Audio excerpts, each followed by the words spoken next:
श्री राम जय राम जय जय राम। श्री राम जय राम जय राम। श्री राम जय राम जय जय राम।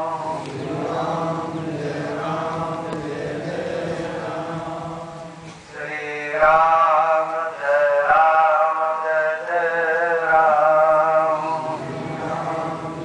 राम जय जय राम। बोल रामचंद्र की जय। परम आदरणीयाध्यक्ष महोदया, माननीय सभ्य समाज, उपस्थिता नागरिका श्रोता है, भगिनी मात्र दुर्लभो मानवो देहो देहिनां धर्मो इति आधारित दसवीं। सज्जनों, जो महापुरुष है वो साक्षात और ब्रह्म परमात्मा का ही स्वरूप है और संसार से छूटने के लिए अर्थात जन्म मरण रूप दुख से छूटने के लिए इन सत्पुरुषों की सन्निधि ही एक आधार है। धन कमाने की अनेक युक्ति है, पेट भरने की अनेक युक्ति है, सब कटु करने की युक्ति सबके पास है, परंतु भगवत प्राप्ति के लिए ये जो संत है, भगवत स्वरूप है, जो वेद रूपी समुद्र से और आपके उद्धार के लिए बड़े बड़े अनुभव करके सामने रखते हैं, इनको कोई सर्विस की इच्छा नहीं है, कोई दान मान की इच्छा नहीं है, केवल एक इनके हृदय में जो करुणा की श्रद्धा है वही आपके ऊपर उदेलते हैं। सज्जनों, एक भी सज्जन, एक भी संत भगवान के वक्तव्य को यदि हम अपने आचरण में ढाल लेंगे तो हमारा अवश्य कल्याण होगा, इसमें संशय नहीं। और उसमें जो हमें रुकावट है तो वास्तव में हम कुटुंब को पालन करते हुए भी संतन के सहारे से अपना व्यापार कर सकते हैं। केवल एक साधन की जरूरी है। प्रथम तो यह है कि ना फिर तो दुष्चरितात्, ना शांतो न समाहितो, ना शांत मनसो वापी प्रज्ञानेन मापया। जब पर्यंत हम शास्त्र निषेध्य बर्ताव से विराग नहीं देंगे, अर्थात सभी सज्जन जानते हैं कि जो लोक विरुद्ध हो, शास्त्र विरुद्ध हो या समाज अच्छा नहीं कहे, उस कर्म से हम जब पर्यंत विराग न करेंगे तब तक हम सत्संग के अधिकारी नहीं बनेंगे। ना शांतो, अब देखो सज्जनों, हमारे मकान में अशांति देने वाले कौन है? काम है, क्रोध है, लोभ है, मोह है, मद है, मत्सर है।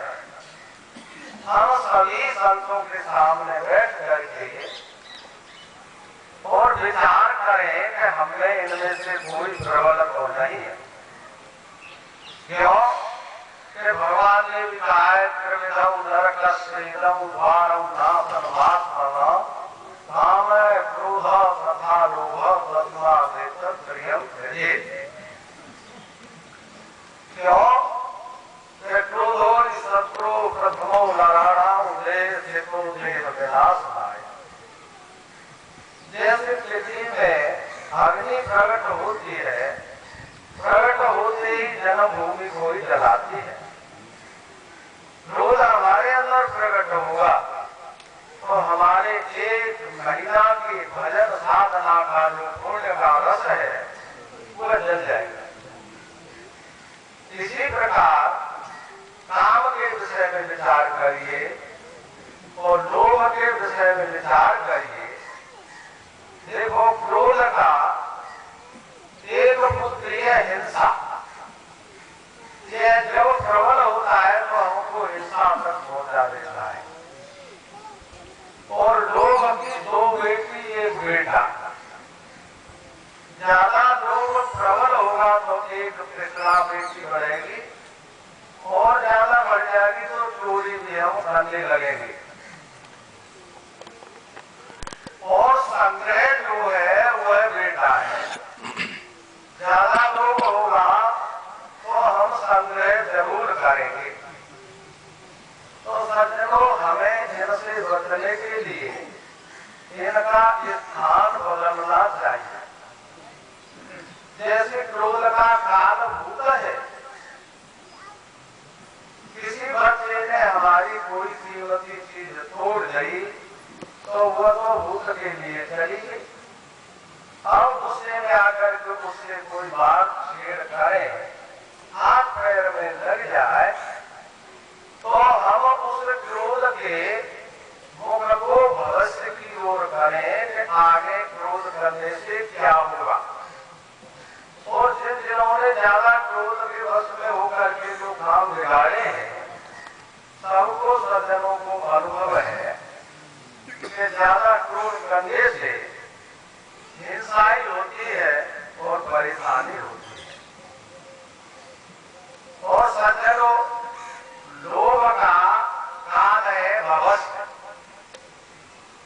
प्रत्येक मानव के अंदर संग्रह करने की जो वृत्ति है तो वो रखना चाहता है। आज हमारे पास 1 रुपया नहीं है तो हम 1 चाहते हैं। जिस दिन हमको 1 मिल जाए उस दिन 10 चाहते हैं, 9 के घाटे में रहते हैं। और 10 रुपये मिल जाए तो उस दिन हम 100 चाहते हैं तो 90 के घाटे में रहते हैं। और 100 रुपये मिल जाए तो 1000 के घाटे में, 1000 चाहते हैं तो 900 के घाटे में रहते हैं। तो ये कृष्णा ऐसी है कि करोड़ रुपये के घाटे नहीं रखेगी, कभी इसकी पूर्ति न होगी। तो इसके मुख को हम वर्तमान से जोड़ दें। क्योंकि बड़े बड़े महापुरुष कहते आए हैं कि दान करे तो आज कर। कोई हमें धर्म करना हो, अपनी बेटी बेटा को देना हो, खाना पीना हो, मकान दुकान बनाना हो, बच्चे पढ़ाने लिखाने हो, संत सेवा करनी हो, तो वर्तमान में कर लेना चाहिए। क्योंकि कल की खबर नहीं कि कल क्या होगा।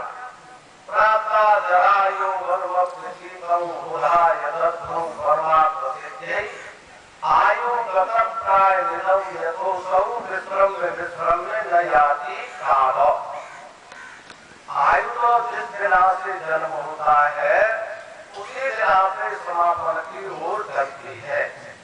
सज्जनों, सभी जानते हैं कि एक दिन तो बहुत बड़ी चीज है, सेकंड मिनट घंटा घंटा पे हम बदलते हैं। क्यों कि ये अवयवों का समूह, अवयवी जो शरीर है, जो प्रथम दिन में होगा वो दूसरे दिन नहीं रहेगा और नहीं इसमें बदलाव नहीं होगा। बाल से जवान, जवान से बूढ़ा नहीं होगा। जो प्रथम दिन के अवयव दूसरे दिन नहीं रहते हैं, तो सज्जनों ये विचार के देखो अवयवी कैसे रह सकता है अवयव के बिना। जब अवयव नहीं रहता है तो अवयवी रहता नहीं। ये तो हमें प्रतिविज्ञा होती है कि ये सब चीज कल वाली है और ये शरीर कल वाला है। ये तो मिनट मिनट में बदलता है, बदलते बदलते एक दिन हमारे हाथ से छूट जाता है। तो हमें वर्तमान में रह करके ही सब कुछ करना चाहिए। और वर्तमान यही है कि जो हम परमात्मा के चरणों में रहे। और काम का काल जो वर्तमान है इसे भूत से जोड़ देना चाहिए। देखो, जिन जन की कामाकार वृत्ति हुई, हम तो पहले अपने नहीं की बात कह रहे हैं। जो हमारे ऋषि प्रवर देव ऋषि नारद जी थे, उन्होंने भगवत कृपा से, संतों की कृपा से काम क्रोध लोभ तीनों को जीत लिया था। परंतु एक ही नए बात हो गई कि उसने अपना फुट लगा दिया कि जिता काम अहिमित मनमानी। शंकर जी पे न जीता गया, ब्रह्मा जी पे नहीं जीता गया और मैंने जीत लिया। भगवान की कृपा, संतों की कृपा, उसको भूल करके उसको स्वयं दे दिया। तो सज्जनों, ब्रह्मा जी के पास गए, शंकर जी के पास गए, नारायण के पास गए, ये तो बात आप सब देखते ही देखते हैं। परंतु भगवान ने उनके साथ में क्या लीला की कि जो तीनों पहलवान उन्होंने पछाड़ दिए, काम क्रोध और लोभ, तीनों से पिटे। क्यों पिटे? जब तब कठिन हो ये काला, हे विध मिले कमल विध बाला। तो देखो, काम से पिटे और लोभ से जो जाए भरे अमर सोई होई। इसको भरेगा वो राजा होगा, खजांची होगा, अमर होगा, लोभ हो गया। और साथ रहो के मरियो जाए ज्यादा ज्यादा तो क्रोध अपना मरी देगा। के मरी जागो के मारी जागो घंटे लेकर तो गाय आखिरी इलाज। तो कहने को बात है तीनों से पिटे। तो हम सावधान हो, नागर को दुष्कर्म, शास्त्र निषेध वर्ताव से हमें बचना चाहिए। ना शास्त्रों न समाय काम क्रोध लोभ मोह मद मत्सर। इनसे बचने के लिए हमें संतों की शरण, भगवत शरण ग्रहण करनी चाहिए। अपने पुरुषार्थ का अभिमान हमको नहीं करना चाहिए।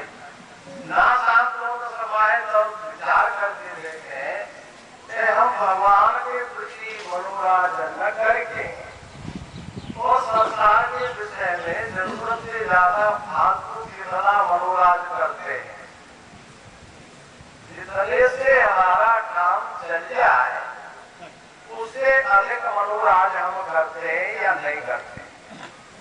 शाम तक हम प्लॉट खरीदने मन ही मन में, कोठी बनाने मन ही मन में, लड्डू पड़े हुए तो फिर मन बढ़ते राष्ट्रपति तक पहुंचाए जाए बढ़िया बात है। तो ये फालतू है। भगवान कृपा करेंगे, प्रारब्ध में होगा, हम पुरुषार्थ करेंगे, उसके अनुसार हमारा जरूर ही काम होगा, इसमें संशय नहीं। और रिद्धि सिद्धि की लिप्सा को हम छोड़े जब हमारे अंतर्गण में शांति होगी। तो सज्जनों, हम संतों के संग में, क्योंकि सताम प्रसंगात मम्मीर संविदो भक्ति हृदकरण रसायना कथा तत्व सड़ा अपवर्ग भक्तमनी श्रद्धा रति भक्ति अनुक्रमिष्यति। जब हम संतों के सामने बैठेंगे तो सज्जनों इतना तो आप संतों को मानते हैं कि उनके सामने हाथ जोड़ते हैं, सिर झुकाते हैं और उनकी स्तुति करते हैं। अब विचार करो कि जब हम संतों की स्तुति करते हैं तो हम स्तुति करने वाले चेतन है कि जड़ है? तो जड़ तो स्तुति कर नहीं सकता। यदि जो कहोगे हम तो स्तुति करने वाले चेतन है, परंतु ये संत सुनने वाली जड़ है, तो सुनने वाला जड़ नहीं हो सकता, क्योंकि सुनेगा नहीं। असल चेतन अनेक नहीं, क्योंकि चेतन से भिन्न जड़ होगा। तो हम जड़ नहीं, संत जड़ नहीं, चेतन एक है। वो एक ही चेतन सच्चिदानंद घन, सबका अधिष्ठान होने से अद्वैत है, सबका प्रकाश होने से वो एक है, साक्षी होने से एक है। तो हमें और आप में जो ब्रह्म परमात्मा एक विराजमान है, हम अपने वो सच्चिदानंद घन को भूल करके और या शरीर तादाद में होकर के हम जड़ बन बैठे और वास्तव में जड़ों मान नहीं लाए और चेतनियों मान नहीं लाए। वैसे बात झगड़ो एक मान ले तो उद्धार रह जाए, जड़ मान ले तो कब खाने आ जाए जड़ मानने लगे और चेतन माने तो फिर तो हम विचार करेंगे, क्योंकि विचार से हम सब कछु कर सकते हैं। तो देखो परमात्मा सच्चिदानंद घन शास्त्रों में कहा है, संत नित्य कहते हैं और अब पर्यंत बहुत महापुरुषों ने कहा है कि संत की प्रधानता में धर्म होता है और चित्त की प्रधानता में ज्ञान होता है, आनंद की प्रधानता में भक्ति होती है। यदि हम जो कहें कि हमारा कर्म धर्म साधन नहीं है तो ये भी भूल है, क्योंकि कोई भी काम किया जाता है तो सभी एक काम के अधिकारी नहीं होते। जैसे संतों ने कहा है निष्काम कर्म निष्काम उपासना से हमारा अंतःकरण शुद्ध होगा, शुद्ध अंतःकरण में विवेक होगा और विवेक के बाद में विराग होगा और विराग की वृत्ति हमारे अंदर प्रकट होगी तो अगर मन में वृत्ति आएगी तो सम होगा, इंद्रियों में वृत्ति वैराग की आएगी तो दम होगा, हमारे चित्त में आएगी तो समाधान होगा, शरीर में आएगी तो वो शिक्षा हो जाएगी और बुद्धि में आएगी तो समाधान जिज्ञासा का रूप धारण करेगी।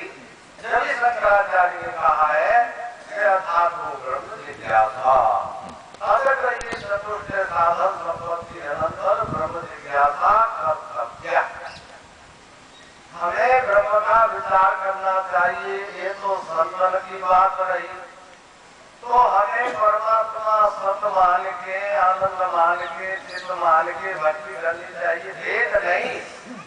योग भक्ति परे सर्वभो विरक्ति रण्यत्र चेता सके कथावः प्रपद्य मानस यथा सनतेषु पुष्टि पुष्टि सुख वायुर्भास।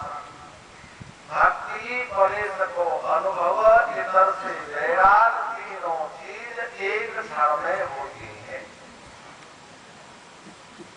जब हमारे अंदर भक्ति होगी हत्या ज्ञान इंद्रिया तो इंद्रियों के विषयों से अपने आप वैराग होगा। सज्जनों हम कहते हैं कि हम भजन करते करते माला टूट गई परंतु भक्ति न हुई। बहुत महापुरुष सज्जन ऐसा कहते हैं कि हमने विचार सागर गेहूं बदल गई परंतु ज्ञान न हुआ, पंचदशी गेहूं पुरानी हो गई परंतु ज्ञान नहीं हुआ, उपनिषद देखी परंतु ज्ञान नहीं हुआ। तो इसमें हेतु क्या है कि हमारे अंदर वैराग नहीं, वैराग के अभाव में सब फैल हो जाता है। और सज्जनों देखो सुनाना तो महापुरुषों के द्वारा हो गया। एक गांव में कोई भी प्रोग्राम हो, जैसे हो ये हो रहा है तो दावत होती थी, तो बुरा पसने वाला एक चुप रखा था। तो क्यों चुप रखा था? वो हिसाब से पढ़ सकता था। अब उसका शरीर हो गया, दोबारा पंचायत हुई तो पंचों ने उसके पुत्र को चुन लिया। एक बारात आई और सही और बुरे वाले निकले, तो बुरे वाले ने भगोना भर के हाथ में रख लिया और ये कहा कि देखो पसरा पसी तो पिताजी के साथ चली गई, अब बुरे को दर्शन कर ले भैया, दर्शन मेला रह गया है। तो देखो कहना सुनना तो चला गया, अब दर्शन मेला है और ये संतों की कृपा है कि अब एक बारी को ग्राम कर दो, नहीं बीपी बढ़ जाएगा। बोलो कृष्ण वंदे